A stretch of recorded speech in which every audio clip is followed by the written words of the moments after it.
Suku Sentinels. Suku Sentinel mendiami Kepulauan Andaman di India. Populasi sekitar 250-500 orang. Para antropologi memperkirakan kalau suku Sentinel bisa jadi merupakan keturunan dari kelompok manusia pertama yang meninggalkan Afrika. Menetap di Pulau Sentinel sekitar 60.000 tahun lalu. Hidup sebagai pemburu dan pengumpul, mengandalkan dengan mencari makan dan menangkap ikan. Sebagian besar makanan mereka terdiri dari kelapa, burung, reptil, dan makanan laut. Mereka nggak punya pengetahuan tentang pertanian dan sepenuhnya terisolasi. Suku ini terkenal sama penolakan keras mereka terhadap dunia luar. Seringkali mereka merespon dengan agresif terhadap siapapun yang berani mendekati pulau mereka. Suku ini dilindungi oleh hukum India. Pada September 1991, pemerintah India melarang semua kapal mendekati pulau tersebut. Suku Korowai. Suku asli yang mendiami hutan lebat di ujung timur Indonesia. Diperkirakan saat ini sekitar 3.000 orang Korowai masih hidup tersebar di hutan-hutan Papua. Hidup dalam struktur kesukuan, mereka salah satu suku paling terisolasi dan primitif di dunia. Sering juga disebut manusia pohon, karena kebiasaan unik mereka membangun rumah pohon tinggi di atas hutan. Suku Korowai dianggap sebagai salah satu suku kanibal terakhir yang tersisa, mengandalkan berburu dan meramu untuk bertahan hidup. Pria berburu hewan liar, sementara wanita mengumpulkan tanaman. Suku ini sangat terampil dalam berburu dan memancing. Ketidakpastian mengenai keberadaan mereka di masa depan jadi perhatian banyak pihak. Suku Korowai berusaha mempertahankan cara hidup mereka meski terancam oleh eksploitasi sumber daya alam. Suku Piaroa. Suku Piaroa adalah kelompok adat yang tinggal di lembah sungai Orinoco di Venezuela. Suku ini memiliki sekitar 14.000 anggota, 500 orang tinggal di sepanjang tepi kiri sungai Piaroa, Kolombia.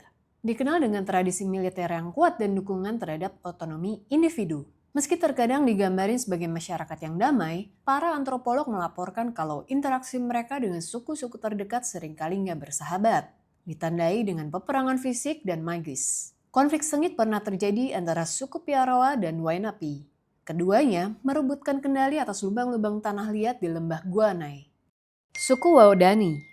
Suku Waodani adalah kelompok pribumi Indian Amerika yang tinggal di hutan hujan Amazon, Ekuador. Dengan populasi sekitar 4.000 jiwa, mereka membangun pemukiman permanen di hutan. Sekaligus menolak kontak dengan dunia luar. Memiliki pengetahuan yang luas tentang geografi dan ekologi lingkungan sekitar mereka. Sebelum berburu atau memancing, para dukun komunitas sering berdoa agar perburuan berhasil. Dalam budaya mereka, animisme memainkan peran penting. Roh diyakini mendiami segala sesuatu di sekitar mereka. Mereka cuma berburu monyet, burung, dan hewan liar. Sementara, predator seperti karnivora dan burung pemangsa nggak diburu. Suku Waodani menolak memakan rusa karena mereka percaya mata rusa mirip dengan mata manusia. Mereka juga percaya arwah hewan yang disembelih masih hidup dan harus ditenangkan. Suku Caraballo. Suku Caraballo adalah suku yang terletak di wilayah tenggara Kolombia. Selama 400 tahun terakhir, suku Caraballo berinteraksi dengan orang luar.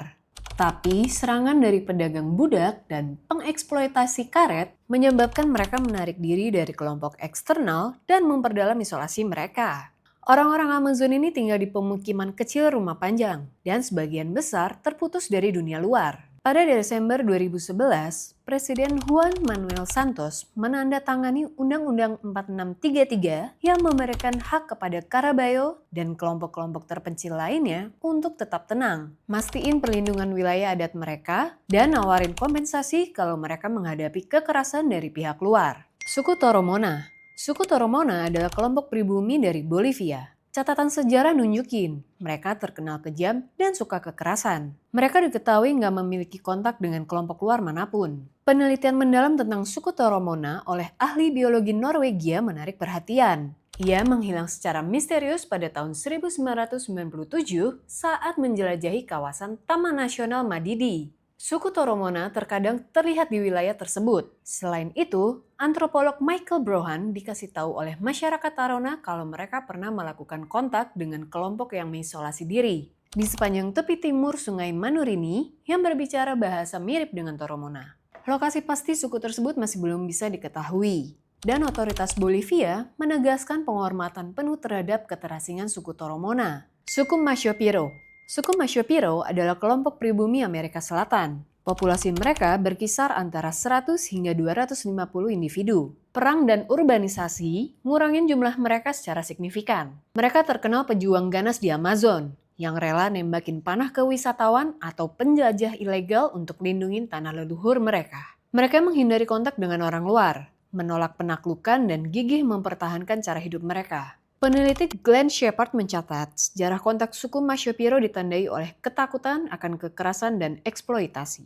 Mereka hidup nomaden, berburu, mencari makan, dan berpindah-pindah. Selama musim hujan, mereka mundur lebih jauh ke dalam hutan. Di musim kemarau, mereka mendirikan kemah di sepanjang tepi sungai, memancing, dan mengumpulkan telur penyu.